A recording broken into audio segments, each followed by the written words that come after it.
салом дӯстон, дишаб дар мусобиқаҳои аврупоӣ дар баробари чанд бозии дигар дидори дастаҳои Жирона ва Реал Мадрид диққати бештар дошт. Мадридиҳо ки пеш аз ин бозӣ дар 4 рақобат бо ҳисоби умумии 8-0 ғалаба карданд, дар ин бозӣ ҳам тибқи интизориҳои мутахассисон ва мухлисон бояд Жиронаро пуф карда аз сари роҳи худ дур мекарданд. Вале ҳақиқати ҳол куллан дигар шуд. Каталония гӯё ин навбат ҳамаи маблағро на ба Барселона, балки ба Жирона ваъда кард то бар намояндаҳои пойтахт дастболо шаванд. Худи Жирона ва Барселона ҳамсоя ҳастанд. Ин барои тезтар чемпион шудани шогирдони Хави кӯмак хоҳад кард. Чӣ хеле ки дарк кардед абзори бозӣ дар аввал ва баъд хабарҳои коғазпеш дар видеои имрӯза ҷой гирифтааст ки бо як лайк мондан метавонед тамошо кунед. Дӯстон, то 5 чемпионатҳои аврупоӣ ба тамошавии мавсим наздик омаданд ва моро дар охир то рақобатҳо интизор мебошанд. Челси кӯшиш мекунад серияи бебароиҳои худро ислоҳ кунад ва бо Брентфорд во мехӯрад. Ливерпул қувваи худро бо Вестхэм месанҷад. Ман Сити дар майдони худ Арсеналро интизор аст. Дар Италия бозии ҷавобии полуфинали Кубок байни Интер ва Ювентус хоҳад гузашт. Чӣ гуна сюрпризҳо моро дастҳо тайёр карданд? Тамошои ҳамаи рақобатҳоро бо 1x бозам ҷолибтар кунед. Дар он ҷо регистратсияи осон, пур кардани маблағ аз томи гӯшаву канори дунё, вале аз ҳам муҳим бонус то ҳаҷми $100 дар аввалин пардохт бо промокоди AMG 0777. ссилкаи бозӣ дар комментарияи ин видео. Агарчи Реал душмани ашадии Жирона ҳам набошад, онҳо ба Барселона нишон доданд ки дар Каталония на танҳо онҳо пойтахтиёро шикаст дода метавонанд. Реал Мадрид дар оғози рақобат имконият дошт ки онро Родриго истифода карда натавонист. Мушкилиҳои кадрии Реал чунин буданд ки Тибо Курто ва Карим Бензима дар ин бозӣ иштирок карда наметавонистанд. Ин бозӣ ба бенефиси ҳамлагари аргентинии дастаи Жирона Валентин Кастельянос табдил ёфт. Ҳатто Месси бо тамоми бузургиаш ба дарвозаи Реал покер накарда буд. Ин футболбоз бошад аз набудани Куртуа истифода карда 4 гол ба дарвозаи Андрей Лунин равон кард. Ӯ пас аз бозӣ дарҳол ақидаашро баён кард.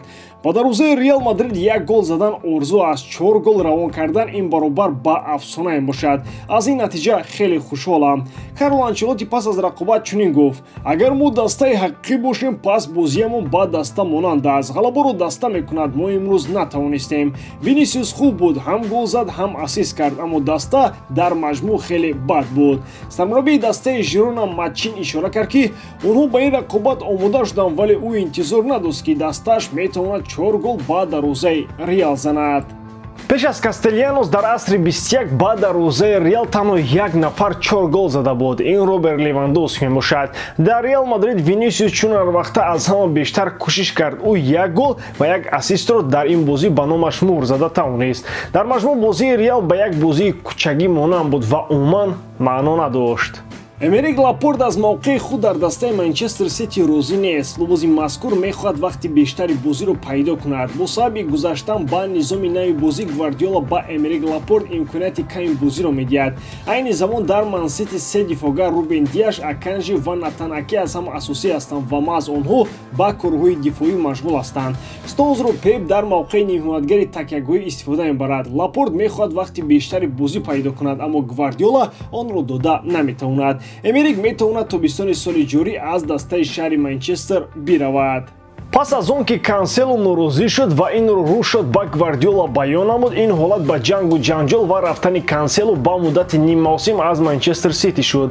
Ин вазъият нишон дод ки дар Манчестер аз низоъҳо дурӣ меҷӯянд ва ҳар як бозингаре ки бо сармураббӣ ба ҷангу хархаша хезад, ӯро аз даста ҷавоб хоҳанд дод. Лапорт шояд инро хуб дарк кунад ва пешниҳодҳои дастаҳои дигарро интизор шавад. Айни замон гуфта мешавад ки дастаҳои итолиёвӣ метавонанд мавқеи на он қадар хуби дифоъгаро истифода бурда, ӯро ба ҳайати худ ҷалб кунанд. Томас Тухел ҳам аз вазифаи сармураббии дастаи Бавария озод мешавад, аммо ин танҳо дар сурате рух медиҳад ки агар дастаи Бавария дар Бундеслига қаҳрамон нашавад. Барои Бавария дар мавсими ҷорӣ танҳо як ҷоиза мондааст. Ин лагани чемпионати Олмон мебошад. Бо омадани Тухел дигар мусобиқаҳо аз даст рафтанд. Дар Лигаи Чемпионҳо дастаи Манчестер Сити ба онҳо умуман имконияти бозӣ кардан надод. Дар ҷоми Олмон ҳам ин даста аз идомаи роҳи мубориза бенасиб шуд. Дар Бундеслига пас аз бох аз дастаи Майнц мюнхениҳо ба зинаи дуввум фаромаданд. Боруссия Дормунд ки бозии худро пас аз бохти Бавария баргузор мекард, тавонист ин нокомии рақибони азалиро истифода карда бар Айнтрахт дастболо шавад. Дар натиҷа Боруссия Дормунд ба зинаи якум баромад ва айни замон сарнишини ҷадвал аст. Агар то анҷоми мавсим дар ҳамаи бозиҳои Бундеслига дормундиё дастболо шаванд, пас онҳо қаҳрамони олмон хоҳанд шуд. фаромӯш набояд кард ки дар Бундеслига танҳо 34 давр ҳастанд, чунки шумораи дастҳо на ба мисли дигар чемпионатҳои топи Аврупо 20, балки танҳо 18 ҳастанд. Тибқи маълумотҳои охир дар пеши Тухел вазифа гузошта шудааст ки ҳадди ақал Баварияро қаҳрамон кунад. Пештар барои Бавария ин вазифаи аллакай иҷрошуда дар оғози мавсим буд. Дар мавсими ҷорӣ яка қаҳрамонии Бавария дар олмон зери шубҳа рафт. Инҷо айби роҳбариятам дида мешавад. Онҳо ба қарорҳои аҷиби худ ҳамаро дар ҳайрат меоранд. Агар Тухел тавонад бозингарони Баварияро сарҷамъ кунад, ба мақсадаш мерасад, вагарна раунди дуюми Мане ва Санеро хоҳем дид.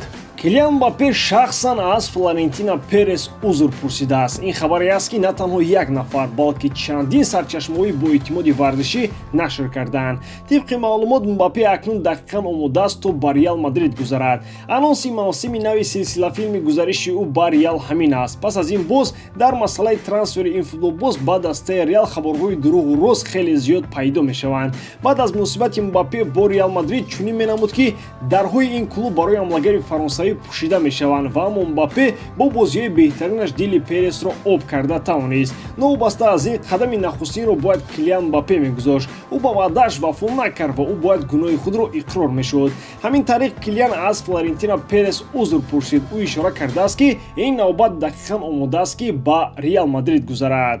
воқеиёти монанд ба равзаноҳои пештари трансферӣ рух нахоҳанд дод. Ин қадами нахустини Мбаппе ба тарафи Реал Мадрид аст. Пас аз ин мо бояд интизор бошем ки Реал барои харидории ин футболбоз талоши кӯшиши зиёд намояд. Ҳамчунин Мбаппе хоҳ нохоҳ аз мухлисони Реал ҳам бояд узр пурсад ки дар гузашта тамоми умедҳои онҳоро шикаст дода буд. Дили мухлисони зиёди Реал Мадрид аз Килиан Мбаппе баъди ҳамон ҳодисот ва ваъдаҳои дурӯғини ҳамлагари фаронсавӣ хунук шуд. Акнун худи Килиан бояд ин муносибатро дигарбора барқарор кунад.